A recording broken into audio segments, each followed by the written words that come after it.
There is a set of rules that park rangers in the Great Smoky Mountains will never put in writing. Not in any brochure. Not on any website. They pass them down the old way, in low voices, after someone goes missing. 40 million people visit this park every year. Not all of them come home. June 14th, 1969. Spence Field, a grassy bald sitting at about 5,000 feet in the western Smokies. A family reunion. The Martin family. Kids running through the tall grass, laughing, playing. Dennis Martin was 6 years old. Blonde hair, bright red t-shirt. He and 3 other boys had cooked up a plan. They were going to sneak through the bushes and jump out to scare the adults. Simple game. The other boys went left. Dennis went right, behind a single bush. That was 4:30 in the afternoon. By 4:35, Dennis Martin was gone. Not wandered off gone. Gone. His father was 14 yards away. 14. That's the distance from your front door to the mailbox. And in the time it takes to pour a cup of coffee, his son ceased to exist. Over 1,400 searchers eventually combed those mountains. Green Berets, FBI agents, tracking dogs, helicopters scanning every ravine and hollow for weeks. They found nothing. Not a shoe. Not a single thread from that red t-shirt. Not a bone.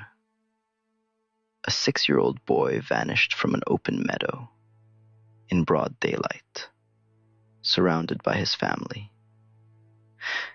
And the mountain just kept him. Now, I know what you're thinking. Kid wanders off, falls into a creek, hypothermia, maybe a bear.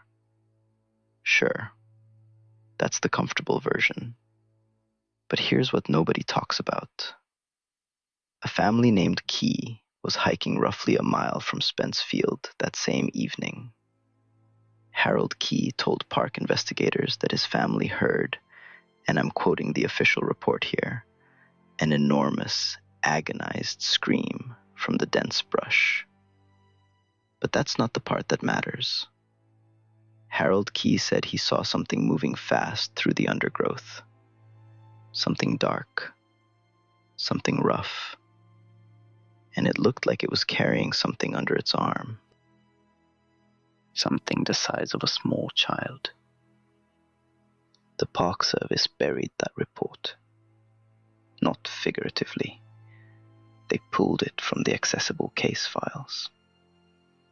It took a Freedom of Information Act request, decades later, to drag it back into the light. Dennis Martin has never been found. 55 years and counting. 0 evidence. 0 remains. But Dennis wasn't the first person the Smokies swallowed. And he sure as hell wasn't the last. October 8th, 1976. A Wednesday. The Appalachian Trail near Clingman's Dome. The highest point in the Smoky Mountains. 6,643 feet. Trenny Gibson was 16 years old.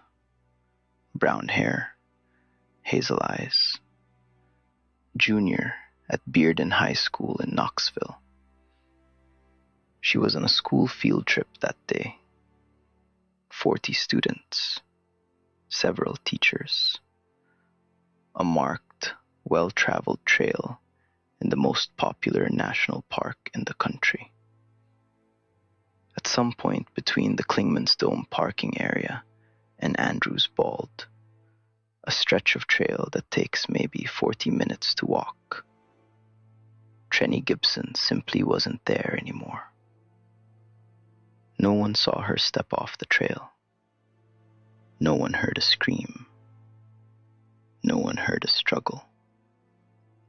Nothing. 40 classmates and multiple adults walking the same path, and a 16-year-old girl just dissolved. And here's where it gets really messed up. Search teams brought in professional tracking dogs. Good ones. The dogs followed Trenny's scent to a specific point on the trail. And then they stopped. Not lost the trail, stopped. The handlers reported the dogs became agitated, whining, hackles straight up, refusing to go one step further. These were experienced tracking hounds that had found bodies in collapsed mine shafts and house fires, and they would not take another step forward. The terrain around that section of the AT is some of the densest laurel thicket on the entire eastern seaboard. Locals have called it Laurel Hell for 2 centuries. You can stand 10 feet from another human being and see nothing but a solid wall of green. Search teams reported losing visual contact with each other while standing shoulder to shoulder. A person could vanish 3 feet off the trail and never be seen again. But listen, here's the thing that connects Dennis Martin and Trenny Gibson. And this is what keeps me up at night. Both vanished during daylight hours. Both vanished from groups. Both vanished without producing a single sound.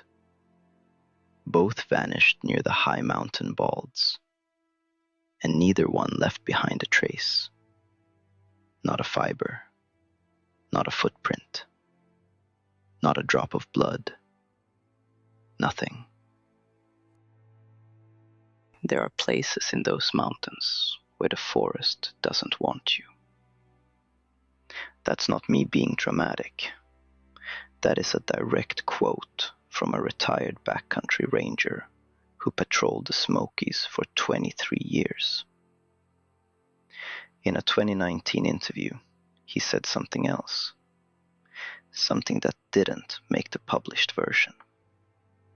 He said they don't send search teams into certain areas after sundown. Not because of some guideline. Because of what happens when they do. The Great Smoky Mountains hold the record for the most unresolved missing persons cases of any national park in the United States. More than Yosemite, more than Yellowstone, more than the Grand Canyon. And the disturbing part, the truly unsettling part, the cases cluster. Same areas, same conditions, same time of day. Which brings us to the rules. The ones nobody writes down. I want to be clear about something. These are not on any official document. You won't find them on the National Park Service website. They come from backcountry rangers, search and rescue veterans, and families who have lived at the base of these mountains for 200 years. And they all say variations of the same thing. Rule 1. Never return to your campsite after dark. If you left your site and the sun has dropped below the ridgeline, stay on the trail, sleep in your car, find anywhere else, but do not walk back into those trees to find your tent. Former SAR workers have described finding backcountry campsites that looked wrong. Tents shredded from the outside, fabric hanging in ribbons. But the zippers, still closed, still sealed. Whatever tore through the nylon didn't bother with the opening. Rule 2. If the forest goes completely silent, freeze. Don't call out. Don't move. Don't even breathe loud. The ambient sound of the Smokies, the insects, the birds, the wind moving through the canopy. It's constant. It runs like a machine that never shuts off. When it cuts to nothing, something is there that every living creature in that forest is afraid of. And it's listening for you to make a sound. Rule 3. If you hear your name called from the woods and you are alone, do not answer. Don't acknowledge it. Don't turn toward the sound. Multiple hikers in ranger reports, forum posts, and search depositions have described the exact same thing. A familiar voice calling from just off the trail. A parent, a friend, someone who could not possibly be there. One hiker near Siler's Bold in 2017 wrote that he heard his dead mother's voice calling his name from the laurel. He said it was so precise, so perfect, that he took 3 steps into the tree line before he caught himself. 3 steps. That's all it needed.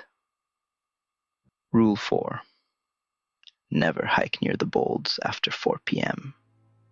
Spencefield, Gregory Bold, Andrews Bold, the high grassy clearings above the tree line. Dennis Martin vanished from a bold. Trenny Gibson vanished near a bold. 8 of the 19 most puzzling disappearances in Smoky Mountain history happened within 1 mile of a bold. There is something about those clearings, that transition zone between forest and open sky, that works like a door. And after 4 p.m., the door opens. Remember that retired ranger, the one who said they don't search after sundown? He was asked once, just once, off the record, what he thinks is actually in those mountains. His answer wasn't bears, wasn't mountain lions, wasn't exposure or bad luck or disorientation.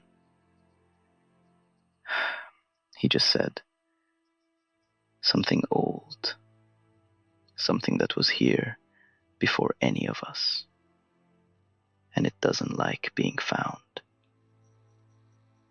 Dennis Martin, 6 years old, red t-shirt, vanished in 5 minutes from an open field. Trenny Gibson, 16, brown hair, vanished from a group of 40 people on a marked trail. Neither has ever been found. No remains, no clothing, no evidence of any kind. That's not getting lost in the woods. That's being taken by something that leaves nothing behind. And it's still happening. Right now. The Great Smoky Mountains receive 14 million visitors every single year. It is the most visited national park in America. And somewhere in those 800 square miles of forest, so dense it blocks out the afternoon sun, something waits. It has always been waiting. and it knows the rules far better than you do. So the next time someone invites you camping in the Smokies, and you see that fog settling between the ridgelines like something breathing, ask yourself one question. Do you know the rules? If this video disturbed you, good. It should. Drop a comment and tell me which rule you'd break first. And look, if you want to go deeper, if you want the stories that are even worse than this one, hit subscribe, because this is just the beginning. Click the video on your screen to fall deeper into the abyss.